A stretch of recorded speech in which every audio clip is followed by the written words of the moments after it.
Bien, amigos, continuamos en la tertulia de Interalmería Televisión y vamos ahora con otros argumentos.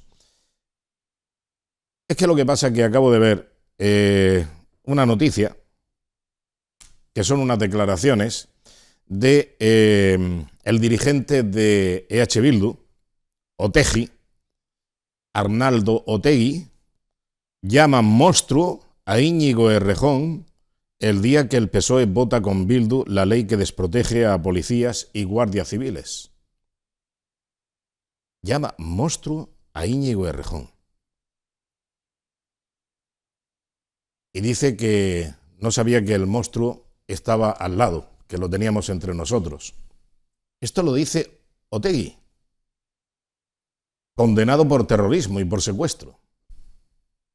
Miembro de una organización terrorista que no tocaba culos, con perdón, ni siquiera tocaba la nuca. Simplemente disparaban ahí en la nuca. Ni siquiera la rozaban, no se atrevían a tocar la nuca. Disparaban, eso sí, a quemarropa, pero sin llegar a rozar la nuca. No tocaban ni tafanarios ni nucas. Pero mataban. Y secuestraban. Y dice que le parece un monstruo Íñigo Errejón, que por cierto, es presuntamente un monstruo, porque todavía no ha sido condenado por ningún tribunal de justicia. Bueno, ni juzgado. Todavía no está ni juzgado.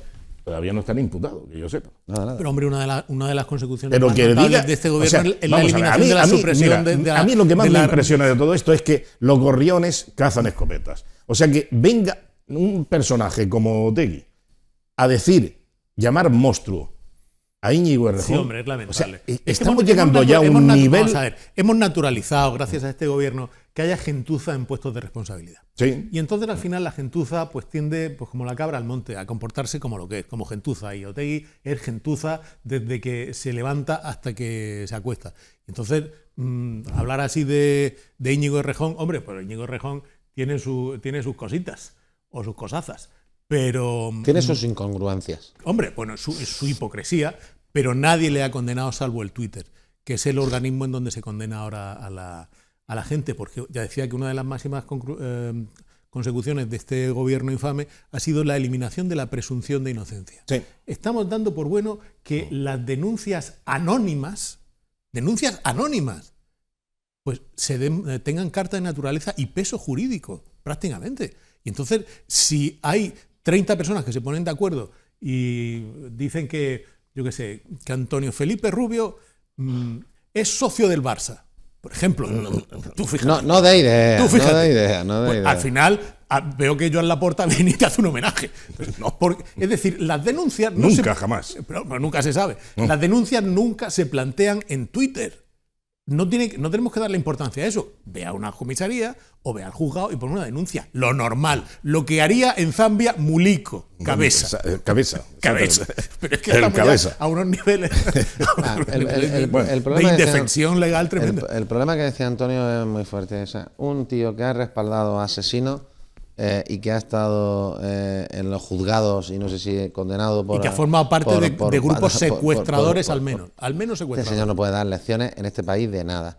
Y si lo quiere dar, pues lo dará a los cuatro suyos que están ahí. Pero Pedro Sánchez lo necesita y por lo tanto lo blanquea. Me parece bien, pero para el resto de personas que estamos en el país, para una gran mayoría, este señor será siempre lo que fue. Se morirá siendo lo que ha sido, mientras que uno no reconozca sus errores, pida perdón, disculpa y tal. Como no lo ha hecho ese arrepentimiento, este señor se morirá es muy sencillo. En esta situación. En tanto un para la gran mayoría, y eso lo sabe él. En tanto un asesinado no puede cambiar de condición, es decir, seguirá siendo asesinado, el asesino seguirá siendo siempre asesino. Claro. Bien, vamos a los presupuestos porque nos queda muy poco tiempo y me gustaría que conociesen ustedes algo tan importante como es lo que de los presupuestos de la Junta de Andalucía va a repercutir por habitante y también en la provincia de Almería. Vamos a escuchar lo que decía el consejero de la Junta de Andalucía, Ramón Fernández Pacheco.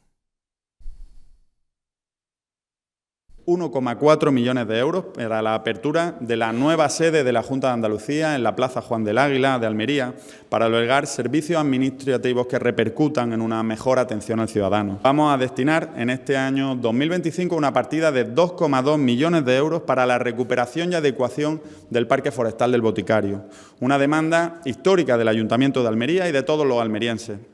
El Gobierno andaluz cumple su palabra y cumple con el objetivo de resucitar uno de los pulmones verdes de la ciudad. Bueno, pues hay algunos datos que, bueno, sucintamente yo no sé si estos serán las inversiones más importantes que va a haber en la provincia de Almería. Va al intercambiador también, claro, que es una obra de 27 millones de euros, el intercambiador ferroviario. Es verdad que yo imagino que en los próximos días, inversiones sanitarias van bastantes, en los próximos días irán saliendo... 1.000 millones de euros para toda Andalucía es el incremento que dan los presupuestos de la Junta. En los próximos días irán saliendo, digamos, los delegados y los consejeros, pues anunciando partidas por partidas. Ten en cuenta que estaban hablando un poco de las partidas que ya están provincializadas, pero luego hay partidas que no están provincializadas, pero que se gastan también un montón de millones. Pero sí van muchas cosas, van muchas actuaciones. Ya te he dicho que la obra más importante que va a financiar la Junta es el intercambiador. Como bien decía Ramón, el consejero, también tenías el Parque del Boticario, aquella vergüenza que dejó la Junta en su momento, acordar cómo lo dejó y cómo lo mantuvo, pues va una inversión importante para poder recuperarlo. Y presentado por la prensa como el pulmón verde, la joya de la corona, bueno, el pulmón verde y el retiro de Almería. Esos son los tres titulares. La prensa tiene su parte de culpa en todas estas cosas. Pero ese una parte de culpa la tiene... Boticario. Es que fueron dos. Nosotros hicieron dos parques que la Junta intentó recepcionar a bombo y platillo con ciertas limitaciones. Y en las dos... El del Lago de los Patos. El que era el Parque de la Andarás en aquel momento, que era un parque perurbano, y el Parque del Boticario. El Parque del Boticario... Que lo inauguraron, y tú lo sabes bien. No, estuvimos enfrentados a muerte por eso. Sin ninguna ni opción de regadío. No había nada. No había nada. O sea, tú era un desastre. Pero el peor es que... La primera vez que está en una inauguración con grupo electrógeno. Lo peor es que no lo querían dar. ¿Vale? Claro. Y entonces en el caso del Boticario le dijimos, esto ya no.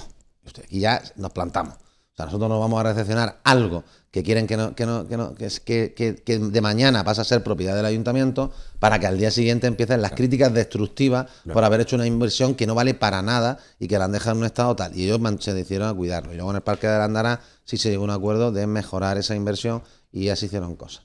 Y entonces se aceptó el quedárselo porque no había ni riego. No había ni agua. Eso, ni agua. Pero el problema fundamental de todo este tema está en lo que te decía, que para unos presupuestos yo creo que es razonable, importante, en la línea de lo que va habiendo. Dentro de la dificultad que tiene los retrasos continuados en mil historias. Por ejemplo, he visto una inversión que a mí me ha gustado, que son casi 1,5 millones de euros para la zona de los Millares. Sabéis que es una de nuestras zonas arqueológicas que siempre que se ha visitado mucho por los niños, por las escuelas, por los colegios, por turistas menos, pero es algo de cierta importancia. Pues una inversión importante para adaptaciones y tal, y no sé cuánto. Y el intercambiador con 27 millones de euros, que es una parte fundamental para el tema de eso.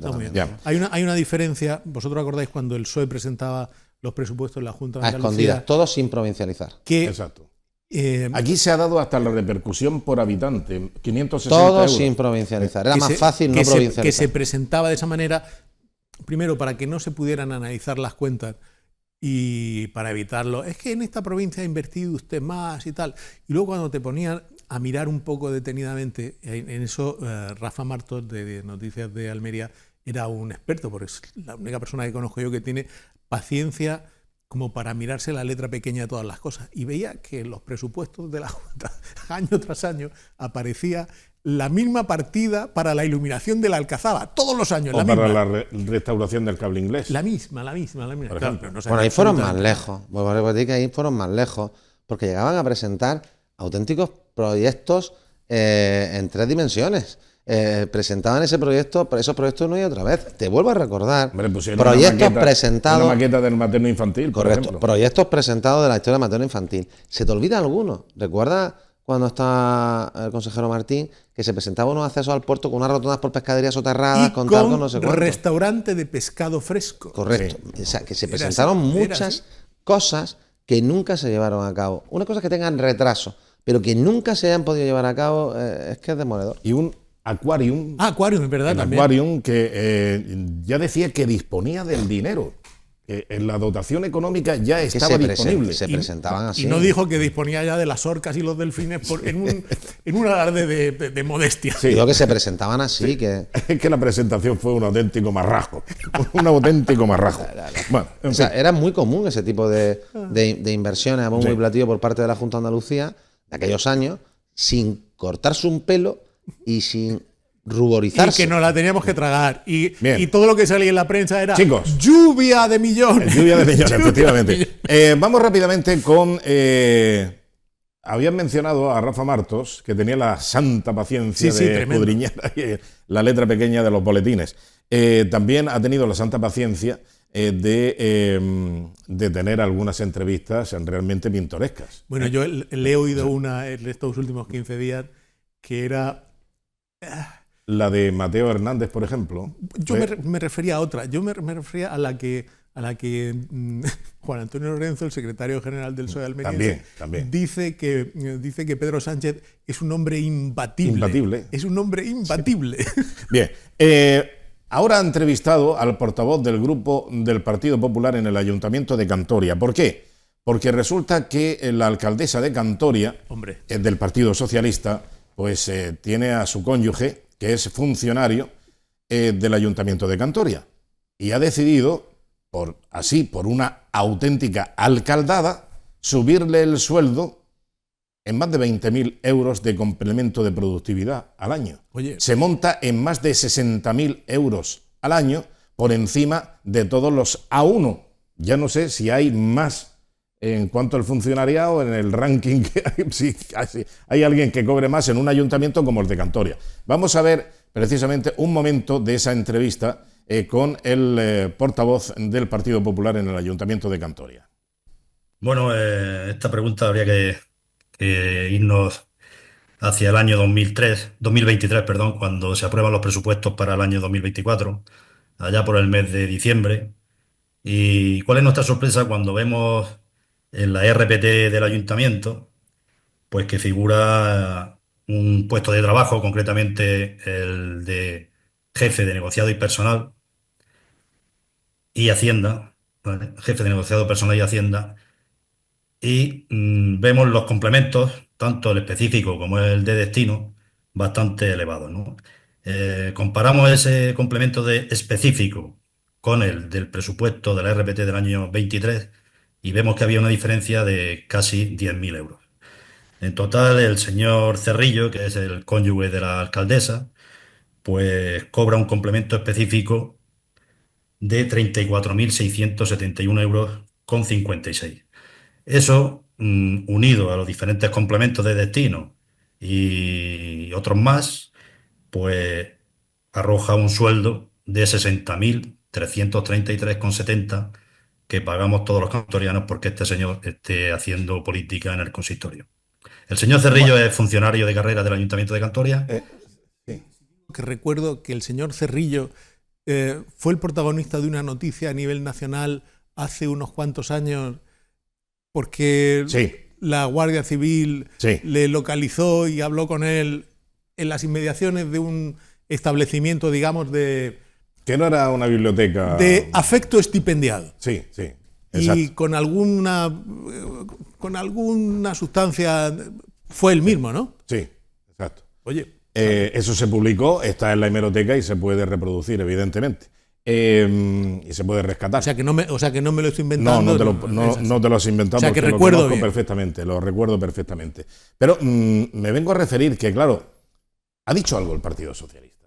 Ha dicho algo, no sé, por ejemplo, el secretario provincial, Juan Antonio Lorenzo, ha dicho algo al respecto. Que Pedro ¿Le parece Sánchez bien todo esto? Tiene un liderazgo imbatible. O a lo mejor que cunda el ejemplo en todas las poblaciones gobernadas por el Partido Socialista. Oye, ya te digo esto yo. Además, como se queda de funcionario, lo mismo, tú entiendes de esto, Paco, eso se queda ya para siempre.